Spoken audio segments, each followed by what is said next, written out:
Welcome back to Car Stuff P&W. This is Jesse. We got an update on the Civic. My AEM air fuel ratio gauge has been acting up for a while. Sometimes it just doesn't, work and actually, display the air fuel ratios, and then slowly the LEDs have been dying. And so it's been like 4 months, but I bought a new one, an Innovate. I've had good results with my oil pressure and temp gauge, and so I'm trying with the Innovate.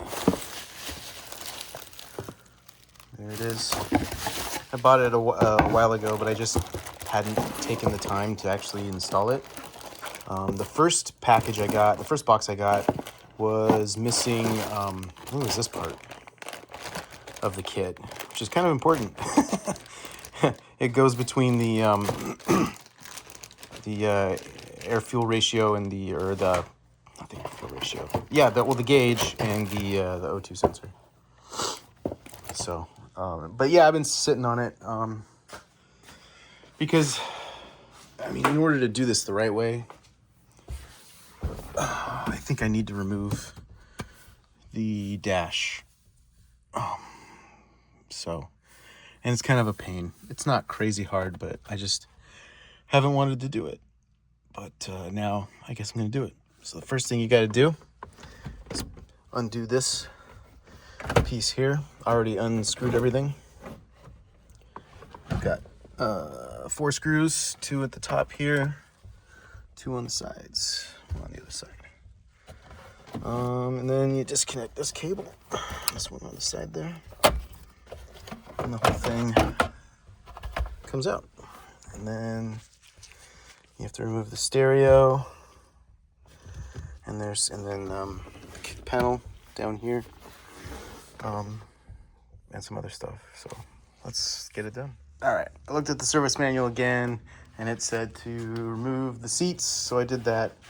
And then the glove box, and then the kick panel for the front, and then I need to remove this metal piece right there, and then I gotta drop the steering column, and then there's some connectors under the dashboard, and then I can remove it. Oh, I also removed the deck. All right, so I removed that lower metal piece. So now you get access to all the wires and stuff.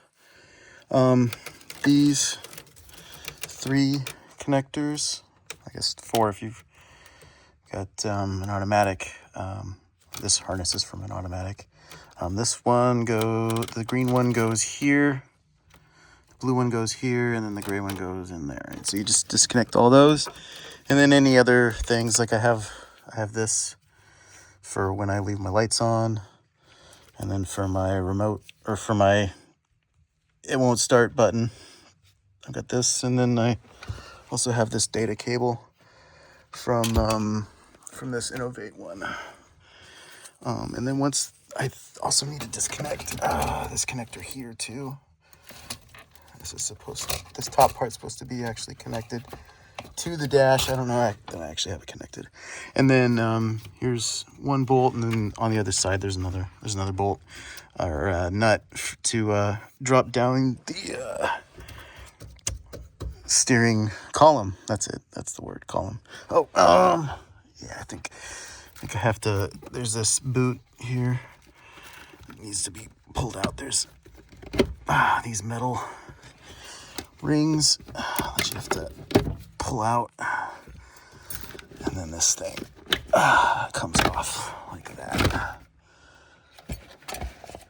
and then this whole thing can drop down. There's the connector there. Yeah. So yeah, I think I just have a couple more connectors over here, and then I need to.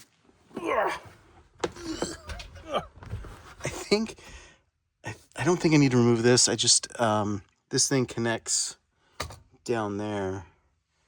I'll move and show it. And then you remove that, and then then you have to remove this thing here too. That vent, and then it's 6 bolts, and the whole thing comes up. Also, should have mentioned, when you're messing with the wiring down here, you want to remove the panel underneath the bottom back of the steering wheel. Usually this red plug is connected to the back of this, and you want to plug it in. It keeps the airbag from deploying. Something important to do. And then this is the this thing right here is connects to the diverter or whatever for changing the temperature of the air as it goes into the car. Just have to disconnect that. Okay, so now I just need to pop this thing off. I don't remember how to do it. Probably supposed to use a screwdriver with tape on it or something. I don't know. I'll deal with it. But after that, it's just because one of the bolts is back there, and then you got these side panel things. I'm gonna break my fingers. Pop that thing. There. There's one. There's one on the other side too. And there's one here, and there, and there's one there. Yeah. And then one back there. All right, let's do it. Okay, there was a second bracket that connects here that you have to disconnect, and then the airbag, and then it helps to disconnect the ignition stuff. One plugs in here, there, and then one plugs in up there. And then you can lower your steering column and steering wheel. So that should be everything. There's the other bolt. And then I removed the vent. There's the other bolt. And that should be everything. I should be able to take those bolts off and pull this whole thing out. Yeah, here we go. All right, as you can see, the dash is out. And so I had to pull the pillar cluster thing off in order to get the dash out. And that's my fun wiring. This is the old AFR gauge, air fuel ratio gauge, and this is the wiring for it. And of course it goes down in here, so that's gonna be fun to pull out. And I think I need to take one of the wires from that and utilize it for the new one. It has a direct connection into the wiring for the ECU, which is important. So I'll probably piggyback off that. But yeah, it's all out. Finally. All right, it's the next day, and I fished out the wiring for the old wideband and AFR gauge. I'm going to reuse the wiring for the gauge itself. The black and the red are the same, and then the white is my 5-volt signal to the ECU. The blue is a serial connection, which went back there. I don't actually think it did anything, but I need to connect the white on this to the yellow on this. The black and the red are the same, and then the white on these Innovate gauges, the white here, goes to your headlight switch, so they'll dim.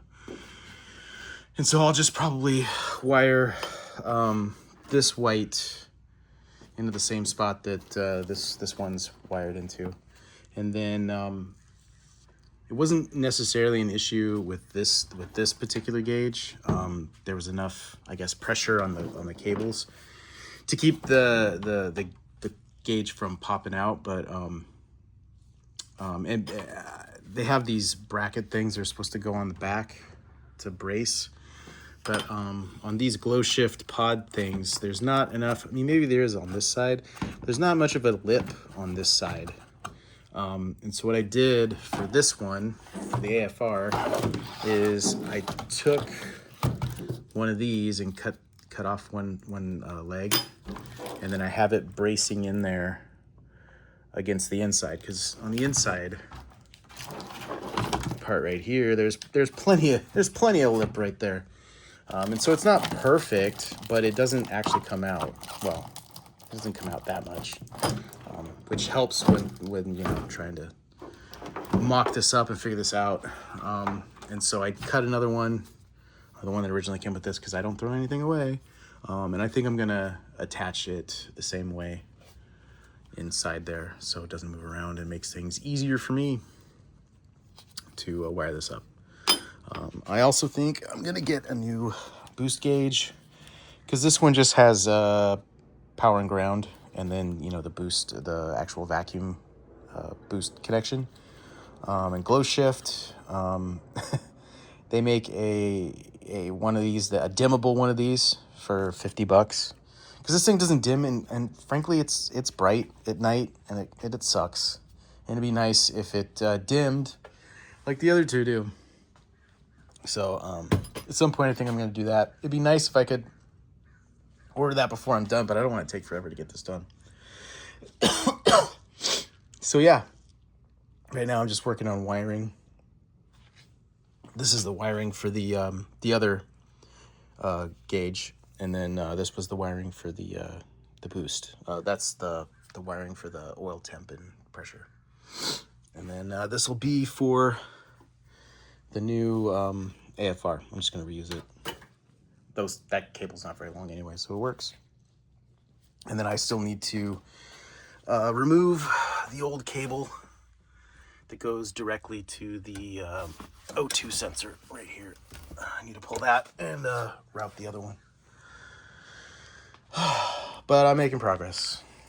Not as much or as fast as I want, but that's life, right? Right? All right, it's been a couple days. I got some butt connectors, the female disconnects, because I've got a bunch of male ones, and then these ring terminals. I usually use the spade connectors for grounds, but they don't work good. They always slip out. So I'm gonna try and use these instead. I also got a new GlowShift boost gauge. This one, it changes color, which, I mean, whatever, but it dims 30% when the headlights come on, and the other one didn't do that. And honestly, it was bright, and so I decided to say screw it and just get a new one. I've had the other one for almost 5 years. I think it's okay to upgrade. And luckily it comes with a new hose, and so I'll be able to replace this one. I think I mentioned it earlier in this video that the where is it? The hose that I was using with the clear stuff, it kept collapsing and not being accurate.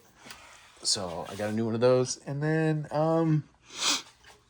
I can't remember if I said it earlier, but they make the outs and the ins for the serial connection the same connector. I feel like they could have made the ins one of these, so then you can just daisy chain them. But I found this is a ATX 4-pin to 4-pin connector with a 3mm pitch is the right connector. This thing was like, I don't even remember, $7 on Amazon. And they fit perfect, just like that. Nice and easy. And so this is like almost 2 feet, which is half as much as the official cable and the cost was like a third. But since it's not insulated and stuff, it's easy to just cut it and use butt connectors or solder it back together and make that way shorter.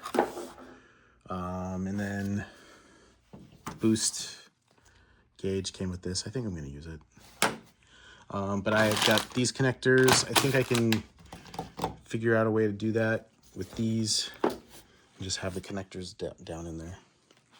All right, let's put it together. All right, so I've been working on this. I got my patch cable here for the serial. This gets crammed into here, this whole thing gets crammed in, and then it fits fairly flush. And then I zip tied the rest of this stuff together. I got the hose connected there, and then the hose is cut off there. And then I've put the dash back in to make sure that there's room over here, and I think there is. So this hose goes to the intake manifold, and so this will connect to this, and then I'm going to have all the power and ground. So the power and the ground, and then this is the dimming switch or the headlight switch source. This is the analog output from the air fuel ratio. This will go to the old cable for the old AFR. And then this is just a constant source, yellow, ground, or not ground, power. This is so that the boost gauge will keep whatever color I set it to. I've staggered these so they're not all bunched together. So hopefully once it's all together, it's not too big around, because I still have this giant cable that goes to the O2 sensor, and these are for the temperature and pressure sensors for the oil. So all this has to basically cram down into there, and I think it'll work. I'm pretty sure it'll work. And so I already tested these in here, so these will just be some quick connects. I don't think enough of the metal will be exposed, it'll short out or anything. This plastic sheath should be enough.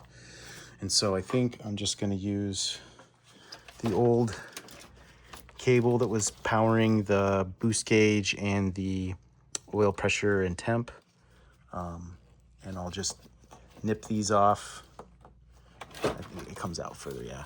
I'll nip these off and then wire these in. And then they'll all connect, because this thing has to get popped out before the dash will come out. This part of the thing gets in the way, and so I can't tilt it forward because it hits down there. But I did fit the new hose.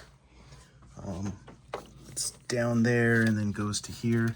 This is actually a special T. It's got a brass thing in here. Apparently it keeps the boost gauge from making a fluttering sound.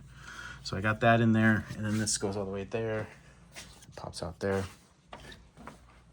So,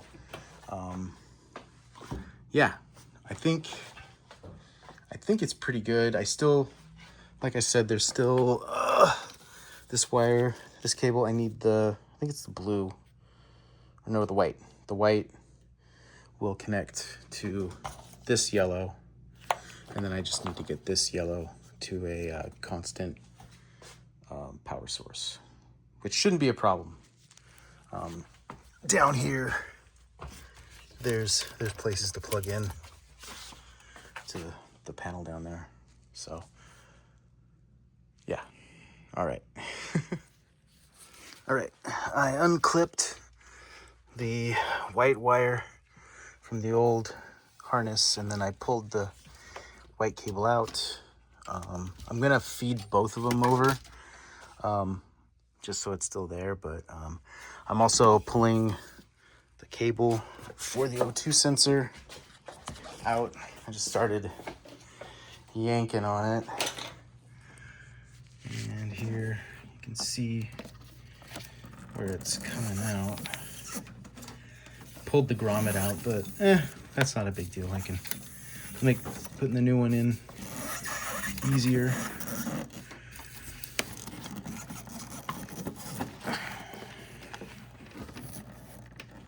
There we go. All right. There's the old one out.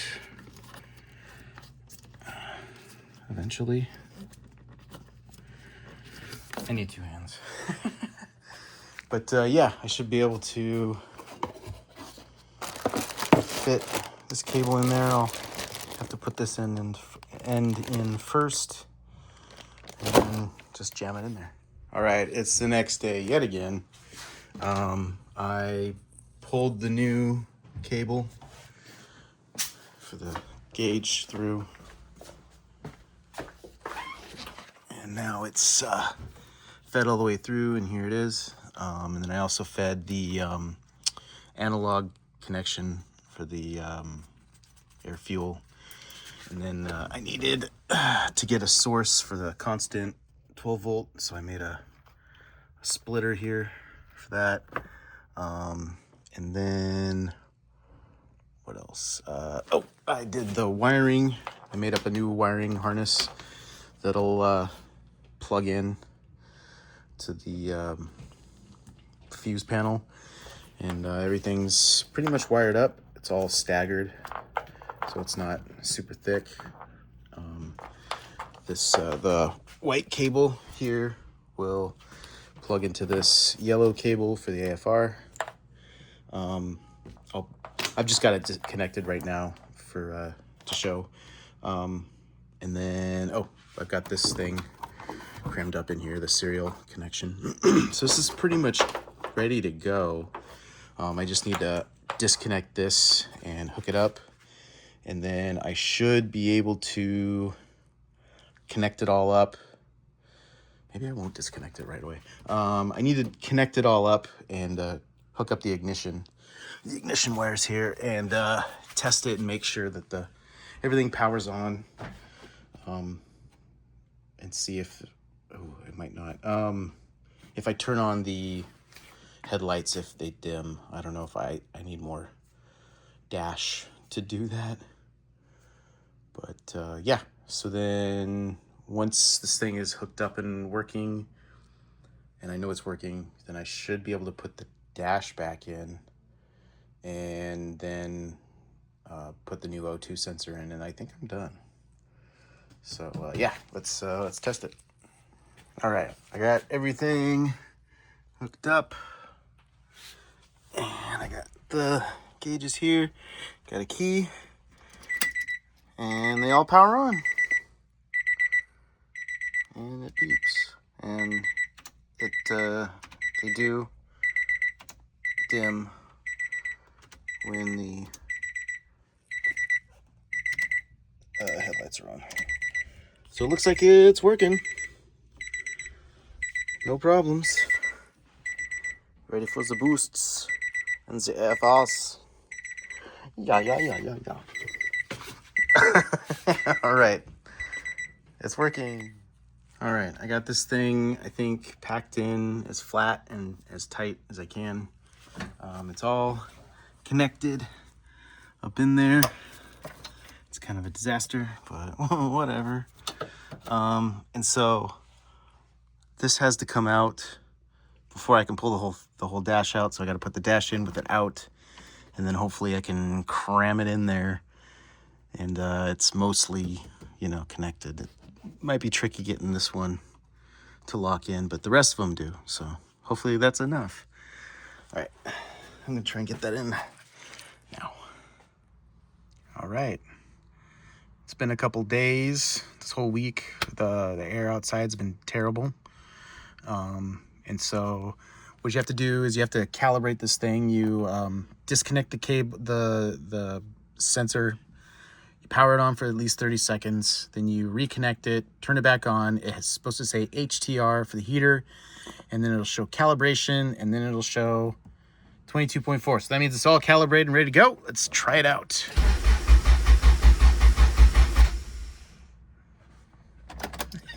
Let's try this again.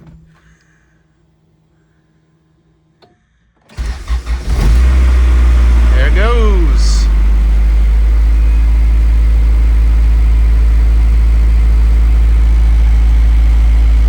Should be calibrated. That's working well. Nice. It says heater. Should be calibrated, right? Do I need to do this again? There we go. 15.8. Not bad. That should work better now. Let's check it out. Ooh, yeah. They dim. Just like they're supposed to. Sweet. All right. Now we got a working air-fuel ratio gauge. Sweet. All right. So yeah, that'll do it for this video. We got the new gauge installed and everything, and a new boost gauge, and everything's working. So give us a like and a subscribe. We'll see you later.